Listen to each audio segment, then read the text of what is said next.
And with us at the roundtable this week is Alex Benjamin, who is the artistic director for the Festival de Lanaudière in Joliette, Quebec. Welcome. Nice to have you here. Nice to be here. Our viewers have heard about the Jazz Festival in Montreal, I'm sure, and the Blues Festival in the Laurentians, Mont Tremblant. But perhaps they haven't heard about this. This is really a celebration of classical music. It's entirely devoted to classical music. It's Canada's premier classical music summer event. We've been doing this for 36 years now. It's really, like you said, a celebration of classical music. It's important to have that in the summer. There's this tradition of festivals in Quebec, and 36 years ago there was this decision to also celebrate classical music. And for people who love classical music, they know this festival. It is certainly the best known in Canada. Oh yeah, they know it very well. They know it not only in Canada, also we have more and more people from the States coming in. We have people from Europe because we have important artists that come to the festival and perform for us. And tell us where Joliette is. It's not that far from Montreal. Joliette is really close. It's about a 35-minute drive from Montreal. It's up north in the region that's called Lanaudière. Lanaudière is a pretty large region. People know probably better the Laurentians, and Lanaudière, it's right next to it. So if you're used to thinking of going up north to the Laurentians, it's about the same thing. A short drive, Autoroute 15, and you're practically there. there. Yeah, this one is Autoroute 40. So very close. And the setting is so wonderful. People love the setting, especially during the summer. Tell us about it. What makes this so special? Well, we have two different settings because we have two different series. We have the main venue is the amphitheater, the Lanaudière Amphitheater. You can think of it like it's a smaller version of Tanglewood. In many ways. There's covered parts with seats, and there's a wonderful lawn. The difference with our amphitheater is that the lawn is actually on a slope. It's not flat, so people who are on the lawn can actually see the musician, can really participate in the concert. They feel that closeness to the musicians that you don't feel in the bigger venue. It's also known for its extraordinary acoustics. It's surrounded by trees, so everything there's something big about it, but there's something very intimate also. So that's the main orchestral venue. And we also do chamber music concerts in different churches in the Lanaudière area. We have wonderful, ancient, historic churches that have amazing acoustics, which allows us to have concerts with a grand piano, but also with forte piano, string quartets, and all that. And each time the acoustic is sort of tailored to the instrument that's playing there. So people, again, they're not huge churches; they're small, so people feel very close to the music. You have 28 performances in all. This is a month-long festival. Yes, it's big. There's a lot going on. We never have two performances the same night, so that people can come to everything. But like I said, there's the weekend orchestral concerts at the amphitheater on Friday, Saturday, and Sunday. That's the orchestral concerts where you get the Montreal Symphony, the Quebec Symphony, the Orchestre Métropolitain with Yannick Nézet-Séguin, the Festival Orchestra, and then on the weekdays, on almost every weekday, there's concerts in the churches. So that's, like I said, chamber music. We have forte piano this year, a lot of it. We have some string quartets. We have a wonderful French choir coming in to sing Poulenc. So it's extremely varied. And this year, it's a special celebration of famous composers. Their birthdays. It's an anniversary, a very important anniversary year. There's Verdi and Wagner. These are the main one. It's the 200th anniversary of their birth that we're celebrating this year. So we're doing two big concerts for each, or one concert for each. One big Verdi gala on August 3rd with four wonderful American singers, young singers that are beginning their careers, already singing at the Met. And also on August 11th, we're doing Wagner's Lohengrin, and this is going to be really special. It's, of course, the concert version of the full opera, but it's with Yannick Nézet-Séguin that American audiences are getting to know very well, since he's now conductor at the Philadelphia Orchestra, and he has conducted at the Met a lot. And this is going to be his first Wagner performance, which is something already extraordinary. But we also have Deborah Voigt singing in the cast. Deborah Voigt, which is known as a great Wagnerian, but she's going to be singing the role of Ortrud for the first time in her career. So it's a huge, it's going to be a huge event.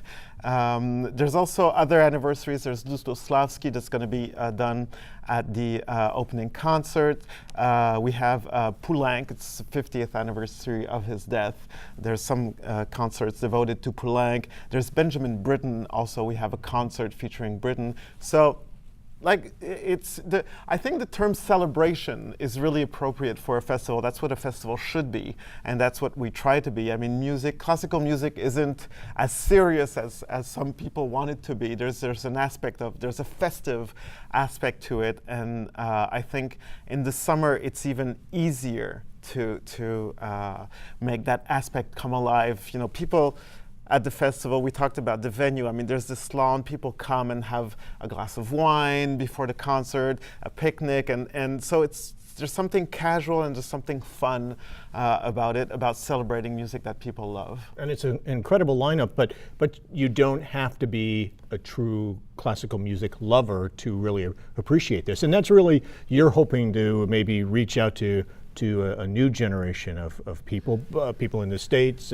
all around Quebec, to let them know about this festival. Yes, it's always, I think it's important that we talk to the younger audience, that we reach out in many ways. We have different ways of doing it. We have for example, on the lawn, for lawn tickets, if you're between 18 and 25, you pay $25 for the whole season, just $25, and you can come on the lawn every concert you want.